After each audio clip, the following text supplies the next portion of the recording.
film. Ben, je vais vous parler d'un autre très grand, hein, et c'est certainement le film grand spectacle français de l'année. Bah tant mieux hein, d'avoir un film qui au début ne marchait pas si bien que ça, mais qui a profité de le premier volet, tu veux dire? Oui, et qui a profité du bouche à oreille. Je pense que c'est vraiment le bouche à oreille qui fait le succès de cette bataille de Gaulle. Et là, bah, c'est la deuxième partie. Hein. Là aussi, un film long hein, de 2h40. Hein. Chaque morceau fait 2h40. Et là, il est sous-titré J'écris ton nom. Bah, j'écris ton nom. C'est le poème d'Éluard. Hein. J'écris. Qu'on entend d'ailleurs. Oui, qu'on entend à la fin. Donc, j'écris ton nom, liberté. C'est une véritable fresque hein, historique qui va suivre cet homme seul qui est contesté de toutes parts. Hein. Alors que ce soit aussi bien en France par ceux qui sont derrière Pétain ou par les alliés britanniques ou les Américains. On a Roosevelt hein, qui se comporte un peu comme un Trump qui ne voulait pas d'un Zelensky. Bah lui, il veut pas entendre parler de ce Gaulle parce qu'ils disent même pas de Gaulle. Ils lui ont enlevé, ils lui ont enlevé sa particule. Et puis, il lui préfère, hein, le Roosevelt, il lui préfère ce fantoche général Giraud, superbement interprété, alors là il m'a scié, par un Thierry Lhermitte, qui là montre une fois qu'il est dirigé et qu'il a un personnage qui tient la route, est capable de faire des choses assez extraordinaires. Alors De Gaulle, hein, il a pas véritablement d'armée ni de légitimité, même il en a aucune, hein, il n'est ni élu ni porté par la population, ni porté par les partis par les partis politiques. Mais il avance.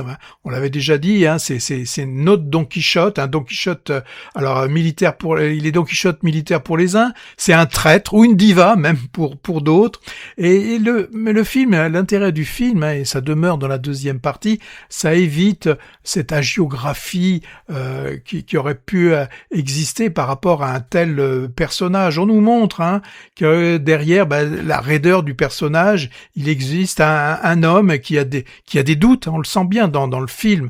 Il y a à un moment donné, il doit faire un choix et il doute énormément. Ce colosse a aussi certaines fragilités. Et pour tenir ce rôle, on a un Simon Abkarian qui est aussi impressionnant dans cette seconde partie, parce qu'il refuse il y a un refus de l'imitation. On sent bien qu'il incarne. L'interprétation est remarquable hein, et donne vraiment une présence concrète à cette figure qui est devenue depuis assez légendaire. C'est un film de grand spectacle, mais c'est aussi un film d'histoire, notre histoire. Il la remet en perspective avec vraiment, enfin pour moi, je l'ai trouvé comme une leçon d'histoire avec clarté. Il y a beaucoup d'éléments que j'avais peut-être oublié ou que je ne connaissais pas puisque là on est sur 2 années, hein, on est sur 43-45, on voit l'arrivée du débarquement et bien sûr aussi la libération de Paris. Il nous dit alors est-ce la réalité ou pas que les Américains, une fois la guerre terminée, avaient prévu pour les pays libérés une sorte d'annexion. Hein. Là j'ai appris ça aussi. Moi, oui. Je savais pas que c'était à ce point-là. À ce point, je ne sais pas. Bon, le film se termine par la libération de Paris. Et là, j'ai trouvé, parce qu'on a déjà parlé plusieurs fois, quand on fait un mélange, là, il y a un mélange d'images d'époque. Qui pour nous bien les dater sont en noir et blanc et qui sont de vrais moments filmés pendant la libération.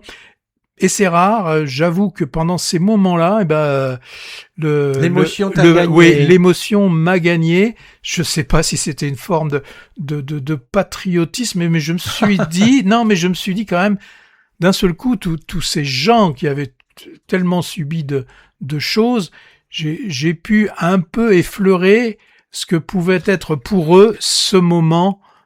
Mais c'est les images d'archives qui t'ont provoqué ça. Oui, c'est pas le film finalement lui-même. Non. Mais c'est les images d'archives, mais comme elles sont... Donc ça affaiblit le film, c'est ce que je disais. Finalement, ça affaiblit la fiction, puisque c'est les archives qui te donnent de l'émotion. Oui, mais je trouve je viens de le dire, qu'elles sont bien incorporées.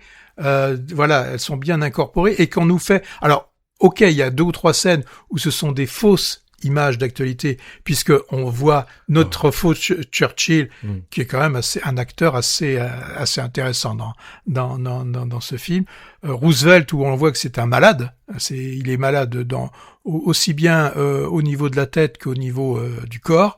Heureusement qu'il y a des gens qui réfléchissent encore un peu, genre Eisenhower, ou on sent bien que les militaires entre eux se comprennent, alors que les politiques un peu moins. Voilà. Faites des films comme ça et il y aura le public répondra présent. Hein. Moi, je peux dire bravo quand même pour une réussite de ce type. Voilà, pour cette bataille de Gaulle 2 qui couvre la période en 43-44, j'ai eu à peu près exactement les mêmes impressions qu'à la vision du premier sur la période 41-42, c'est-à-dire factuellement passionnant, où le béotien en histoire que je suis a appris plein de choses. Par exemple, les visées hégémoniques des Américains, le militaire qu'ils avaient choisi à la place de De Gaulle, ou les rapports entre lui et Jean Moulin, et puis les tractations politiques de ce dernier pour créer un conseil de la résistance. Ça, c'est très intéressant aussi. Autrement, cinématographiquement parlant, c'est très bien fait, efficace, mais même scène de combat trop longue, même héroïsation un peu trop voyante des protagonistes. Ici, Leclerc, qui m'a paru quand même bien jeune, je sais pas s'il avait cet âge-là, même musique aussi belle, certes, mais trop envahissante, et Simon Akbarian, toujours impérial, sans singer son modèle. En tout cas, le diptyque rencontre un très bon accueil public. Je pense que chacune des parties devrait dépasser les 2 millions de spectateurs en fin d'exploitation. Pas mal, Charles.